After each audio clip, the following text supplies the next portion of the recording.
We are in the year 2021 and are still talking about period poverty.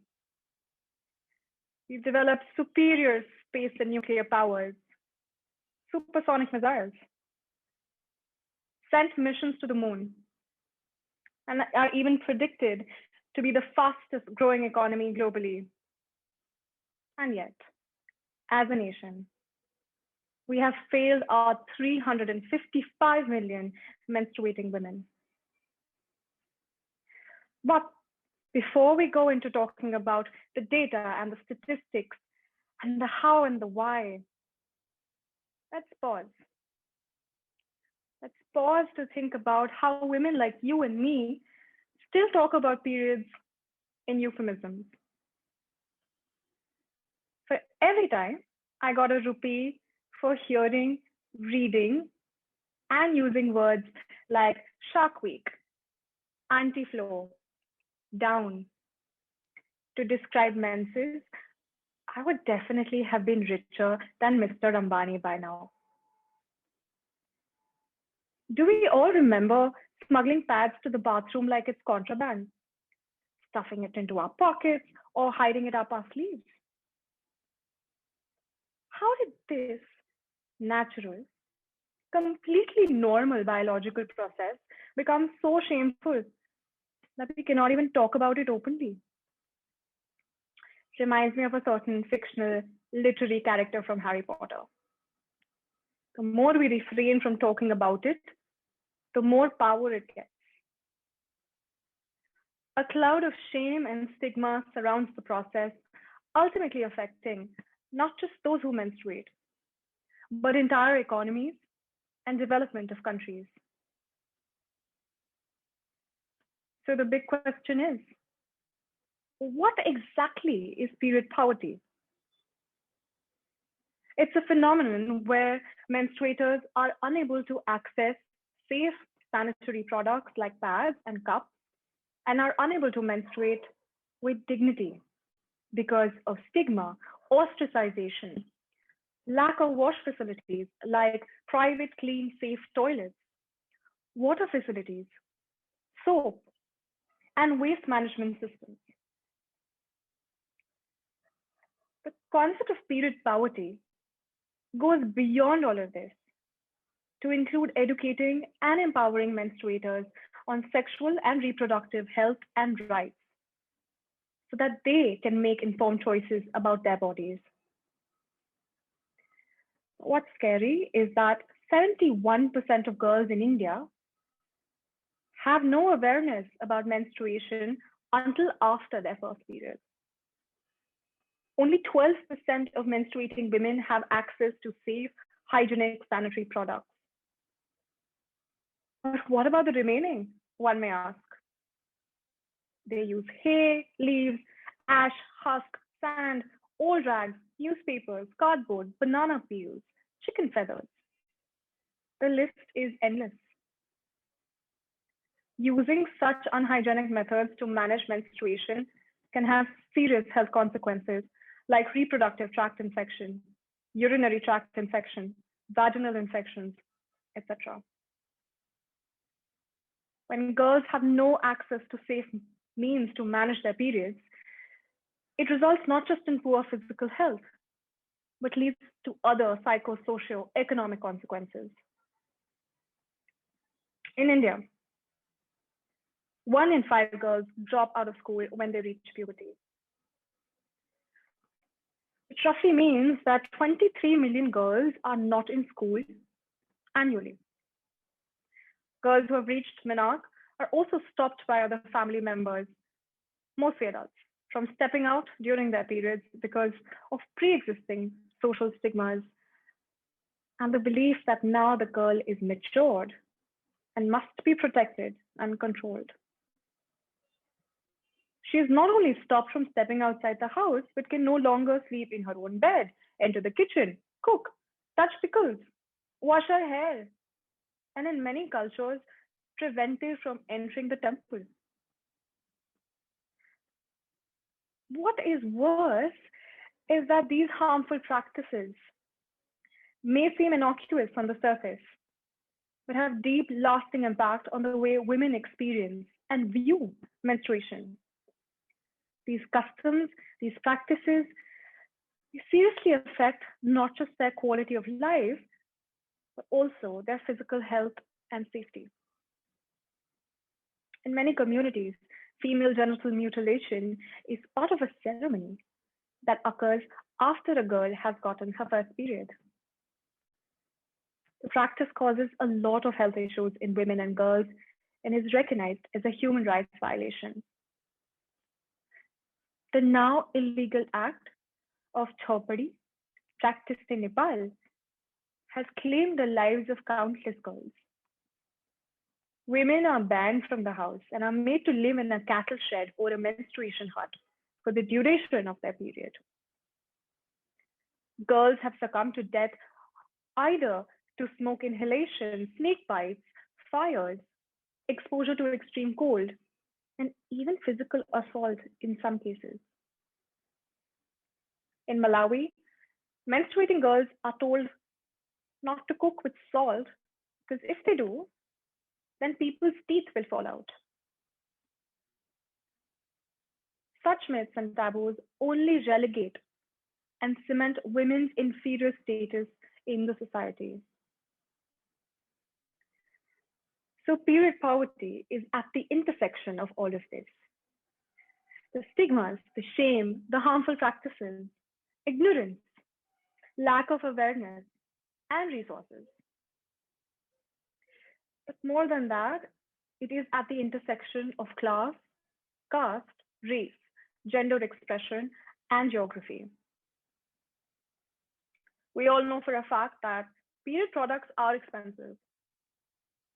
Even after the lifting of the 12% pink tax by the Indian government, pads have not become as accessible as was expected. This is because even after removing the 12% tax, pads are still very expensive and beyond the purchasing power of families living below the poverty line. If given a choice, a menstruating mother would rather use scrap cloth than spend that extra money on her well-being, given the patriarchal conditioning. In addition to this, in a lot of families, the man controls the finances and often goes to the market to buy supplies and groceries. In such situations, it becomes embarrassing for the woman to ask their husband or brother or father to purchase sanitary products. Let's talk a little more about how one's geography even exacerbates period poverty. Imagine you are living in a remote rural part of India, a region which is frequently affected by floods. How do you think your choices and your ability to manage your menses is affected? You no longer have access to high-tech new age pads, no wings, no moisture lock technology, no whisper, no stay free. In fact, according to a Motilal Oswal report, even though Whisper has the largest market share at 56%, it has been unable to penetrate the Indian rural market. In a lot of situations like these, then the lack of access to sanitary pads and products put women in vulnerable situations. In Kenya, for example, women are forced into sex in exchange for sanitary products. But it's not just menstruating women who are pushed into such circumstances, but trans, non-binary, and genderqueer people who menstruate are at an even greater risk. They lack acceptance because of how menstruation is intrinsically linked to the body. People other than females who menstruate lack social support, but also there is no infrastructure to help them manage their periods. Infrastructure in terms of products, infrastructure in terms of bathrooms, etc. In fact, most men's bathrooms don't have dustbins installed, so they have to use the common dustbin, exposing them to ridicule, shame, and at times violence. The act of menstruation by trans people can be othering because of the dominant discourse around periods. Talking about difficult situations, I am reminded of Neetu, this young 13-year-old girl living in the Dholpur district of Rajasthan. Neetu was like any other young girl with her hopes and dreams. She wanted to be a doctor when she grew up and was enrolled in the local government school. But unlike us, Neetu lived in a very small house with a dozen goats and sheep for siblings. The family owned a small hut where they stored fodder and cattle and some wood. Electricity too was erratic in her village, and oftentimes Neetu was living in the dark. Because of her socioeconomic situation, Neetu was using scrap cloth to manage her periods. One fine day, she went into the little hut to change her cloth, which she kept there hidden from her father and other prying eyes of the village people. Little did she realize that small insects and ants were swarming over her cloth. The next day, Neetu felt uncomfortable, but couldn't confide in anyone because of the shame and stigma surrounding the female body. But over the days, as her pain became unbearable, she had to tell her mother about her condition. She was taken to the local hospital, but by then the infection was so bad that she had to be shifted to a bigger hospital in Agra. It was then that the doctors concluded that because of the unsanitary and unhygienic conditions, her uterus was infected and it ultimately had to be removed to save her life. Think about it. Neetu was just 13 when this happened. And this could have easily been avoided. And when I see and I read and I think about all of this, I realize that there is still so much to be done to ensure that people can menstruate with dignity and with safety.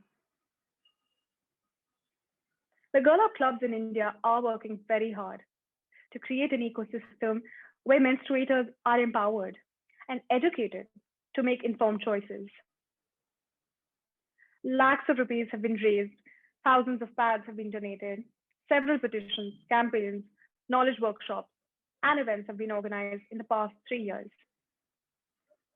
Our members have worked in the flood-affected regions of Assam, the cyclone-affected areas of Bengal, the urban slums of Faridabad, Bhubaneswar, Raipur, Hyderabad, Mumbai, Coimbatore, and Delhi to educate girls, not just on menstrual hygiene, which of course is important, but they have gone beyond this to empower girls to know their bodies and exercise agency over it.